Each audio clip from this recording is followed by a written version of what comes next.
हाल के समय में एक राष्ट्र और एक चुनाव की चर्चाएं चल रही हैं। चलिए आज जानते हैं कि इसकी ऐतिहासिक पृष्ठभूमि क्या है, कब ये लगातार एक देश एक राष्ट्र में एक चुनाव कब शुरू हुआ, कब खत्म हुआ, इसके क्या कारण थे और देश में वर्तमान में इसकी क्या आवश्यकता है, क्या इसके सकारात्मक पक्ष है, क्या नकारात्मक पक्ष है। इसके साथ ही अगर इसे लागू किया जाता है तो संविधान में कौन कौन सा संशोधन करना पड़ेगा, इसका क्या प्रभाव पड़ेंगे, इसके प्रारंभिक प्रभाव, इसके बाद के प्रभाव तथा राजनीतिक कार्यक्रियाओं में हलचल के बारे में भी हम समझने का प्रयास करेंगे। तो चलिए पहले इसकी एक देश एक राष्ट्र एक चुनाव की ऐतिहासिक पृष्ठभूमि देख लेते हैं। 1947 में भारत की आज़ादी के बाद से जो भारत में प्रथम आम चुनाव हुआ वो 1951-52 में हुआ। इस समय लोकसभा और राज्य की राज्य विधानसभाओं का चुनाव एक साथ हुआ। जितने भी राज्य उस समय विद्यमान थे उन सभी राज्यों में और लोकसभा यानी केंद्र की सरकार के लिए चुनाव एक साथ हुए। यह सिलसिला लगातार चलता रहा। 1967 में यह सिलसिला अचानक से टूट गया। इसके क्या कारण थे? तो देखा जाता है इतिहास में कि जो पार्टी केंद्र सरकार में बनती थी वही पार्टी राज्य सरकार में भी विजयी होकर आती थी। लेकिन यह सिलसिला कांग्रेस की सरकार में टूटा क्योंकि अनेक राज्यों में अनेक क्षेत्रीय पार्टी उठी और वो विजयी हो गई। केंद्र में कांग्रेस की सरकार थी तथा कुछ राज्यों में गैर कांग्रेसी सरकार थी। तो उस समय संविधान का एक प्रावधान है अनुच्छेद 365, जिसके द्वारा यदि राज्य संविधान के अनुसार नहीं चल रहा है तो केंद्र सरकार को यह शक्ति दी गई है कि वह अनुच्छेद 365 का प्रयोग कर उस राज्य में जो निर्वाचित मुख्यमंत्री है उसे बर्खास्त कर सकती है। तो केंद्र की कांग्रेस सरकार ने इस शक्ति का दुरुपयोग किया तथा राज्य में गैर कांग्रेसी सरकार को बर्खास्त कर दिया। ठीक इसी तरह जब राज्य में कांग्रेस की सरकार बनी और केंद्र में गैर कांग्रेस की सरकार बनी तो उन्होंने भी इस शक्ति का दुरुपयोग किया। यह सिलसिला लगातार चलता हुआ आज तक यही सिलसिला कायम हुआ और इसी सिलसिले की वजह से हम देख सकते हैं बिहार में बहुत सालों तक लगातार राज्यपाल और राष्ट्रपति शासन लागू रहा। वर्तमान समय की स्थितियां बदल चुकी हैं। हाल के समय में श्री नरेंद्र मोदी जी ने अनेक मंचों से एक राष्ट्र एक चुनाव की घोषणा की है। उनका ये कल्पना है, उनका ये संकल्प है कि इस एक राष्ट्र के लिए एक चुनाव का होना आवश्यक है। इसके क्या फायदे हैं? हम देखते हैं कि चुनाव में देश विकासशील जैसे देश के लिए लगातार चुनाव होना, 5 साल में विभिन्न केंद्र के लिए एक चुनाव होते हैं तथा विभिन्न राज्यों में अनेक समय पे अनेक चुनाव होते रहते हैं। तो भारत जैसे विकासशील और राष्ट्र के लिए लगातार चुनाव होना समय और धन की बर्बादी मुख्य रूप से देखने को हमें मिलती है। यह चुनाव अनेक समय व व्यय धन की व्यय करता है।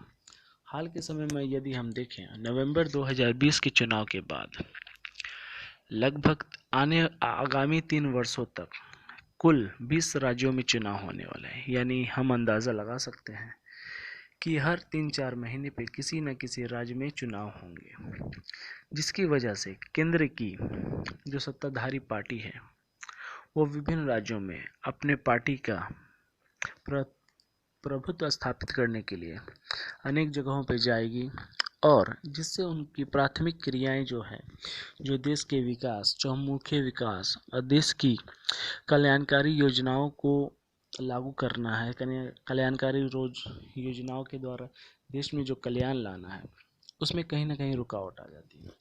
और हर समय राजनीतिक पार्टी यदि चुनाव जीतने के बारे ही में सोचेगी तो वो विकास का कार्य कब करेगी। तो हम इसमें ये अंदाज़ा लगा सकते हैं कि इस देश के लिए एक राष्ट्र और एक चुनाव की आवश्यकता बहुत ज़्यादा है यदि भारत जैसे विकासशील देश को आगे ले जाना है। विज्ञान और प्रौद्योगिकी के क्षेत्र में तो इसकी आवश्यकता और भी बढ़ जाती है। हालांकि केंद्र की समस्या अलग है और क्षेत्रीय समस्या अलग है। इससे निपटने के लिए अनेक विरोधी दल जो एक राष्ट्र एक चुनाव का विरोध करते हैं, उन्होंने कहा है कि एक राष्ट्र एक चुनाव होने से केंद्र सरकार क्षेत्रीय समस्याओं को हल करने में असमर्थ होगी। हालांकि उन्हें समझना चाहिए कि सरकार का मुख्य कार्य है समस्याओं को हल करना, फिर चाहे वो क्षेत्रीय हो, राष्ट्र के हित की हो या अंतर्राष्ट्रीय हो। समस्याओं को हल करना ही चाहे राज्य सरकार या केंद्र सरकार का प्राथमिक कर्तव्य बनता है। अगर हम देखें तो इस देश में केवल राज्य विधानसभा ही हमेशा भंग होती नहीं आई है, बल्कि लोकसभा भी कई एक बार भंग हुई। 1998 में जब अटल बिहारी वाजपेयी जी लोकमत के द्वारा विजयी होकर आए तो उनकी सरकार मात्र 13 दिनों तक चली, उन्हें अपने पद से इस्तीफा देना पड़ा। तो ऐसा नहीं है केवल राज्य सरकार ही भंग विघटित होती आई है, बल्कि केंद्र में भी यह स्थिति लगभग चलती रही है। तो इस देश के लिए एक देश एक चुनाव के लिए संविधान में कुछ एक प्रावधानों में संशोधन करना पड़ेगा, जिसमें से मुख्य प्रावधान है अनुच्छेद 83 का 2 और अनुच्छेद 85 का 2। कुछ बुद्धिजीवियों ने यह भी